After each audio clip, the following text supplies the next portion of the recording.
Hello everyone, this is the Seeker of Grace. I believe it's time to continue the Elden Ring and the Bible series. It has truly been a long time since that first episode.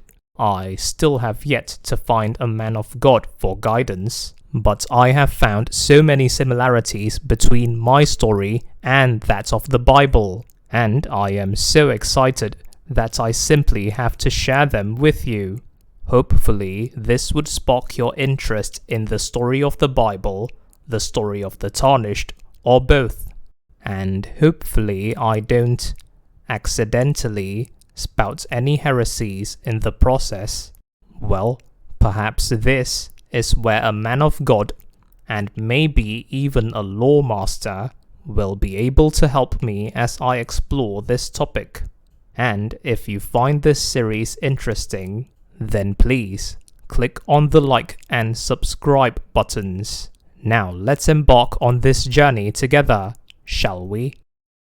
In this episode, I will be looking at the Chapel of Anticipation arc. Yes, this is the point where the adventure of any Tarnished begins. Perhaps this is where you might ask me, what is there to say about this short sequence of events, save that terrible feeling of being beaten up by your first enemy? Well, I have made a few observations and comparisons, and I dare say the frustration and despair you feel from getting beaten up is the first step to understanding one of the concepts I will be talking about. So think back to the suffering you experienced in the Chapel of Anticipation as I make my analysis. But first, for the benefit of those who do not know the story of Elden Ring, allow me to briefly narrate the events of the Chapel of Anticipation arc. To the others, your patience will be greatly appreciated. The Tarnished begins their adventure in an abandoned chapel. They find, in the corner of the chapel, the corpse of a finger maiden, which could be considered the equivalent of a prophetess. A message is written on the floor next to the corpse. It vaguely directs the Tarnished to their goal: become Elden Lord. The Tarnished exits the chapel and finds themselves situated on an island. The bright, towering Earth tree is clearly visible far beyond the island. The Tarnished explores the island and finds a colossal statue of the goddess Marika in the courtyard. As they approach the statue, a monster known as a grafted scion jumps out from behind the statue with the intent to kill them. After the Tarnished kills the scion, that is, assuming they win the fight against it, they continue exploring the island with their eyes still fixed on the Earth tree. The Tarnished finally reaches a point on the island closest to the Earth tree, but before they can even contemplate how they might reach it, the ground below them crumbles and they fall into a seemingly bottomless pit. Unsurprisingly, the Tarnished, being the protagonist of our adventure, survives the fall. I suppose we Tarnished are very resilient, and clearly, this adventure is far from over. But let's not digress too much. Now let's proceed to the analysis. From this short sequence alone, I can already identify several concepts to explore, from the motif of fingers to the symbol of the Earth tree. But let me focus on what I believe are the main concepts to be found here, as well as the message I think they convey. Regarding my first point, did you notice the juxtaposition of holy images against unholy images throughout this arc? For instance, the grotesque grafted scion emerging from behind the sacred statue of the goddess Marika.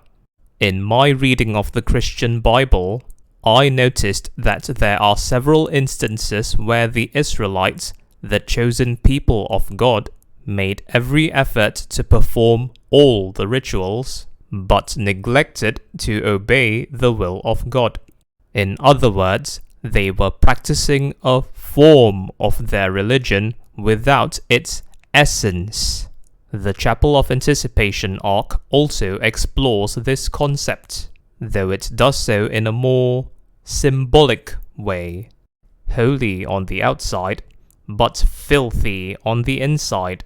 And while no comments are made about the state of the Chapel of Anticipation, the God of the Christian Bible has made it clear that he is displeased with such religious attitudes. That is, the act of mechanically following rituals without any regard for God's will.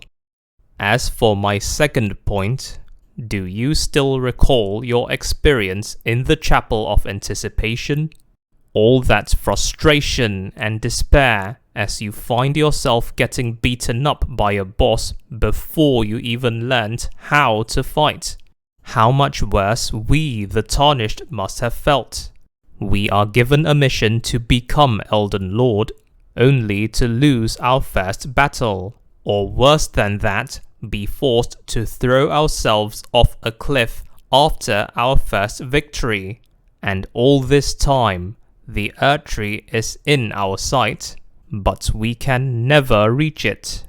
From my understanding of the Bible, I believe the Christian can identify with such a situation, because if I'm not mistaken, a key part of the Christian doctrine states that mankind can never attain salvation through their strength alone. This state of hopelessness is something that the Christian acknowledges as truth, and that we Tarnished learn the hard way. But to make it clear, the main point in both cases is this: no matter what the Tarnished or Christian does through their own efforts, they cannot reach their ultimate goal, unless they receive some kind of divine aid. An aid that spurs the Tarnished to rise and fight, and the Christian to repent and believe. So, does this mean we have our next topic? Is this what, or rather, who, we're going to talk about? Well, admittedly, I have not thought about which topic I would like to cover next, but I sense that this is an important topic. Hence, one that I should address at some point in this series, and one we can look forward to discussing in the near future. Now let's return to the subject, shall we? Here is a summary of the main concepts I have identified and discussed. In the future, I might also want to talk about the differences between concepts. That is, compare the concepts presented in Elden Ring against the concepts presented in the Bible. I certainly hope I can find a man of God soon to enrich my learning, and I will not stop searching for one. But for now, I think this is a good starting point. Hopefully you found this information digestible and interesting, and if you did, then please click on the like and subscribe buttons. Thank you for watching, and grace be with you.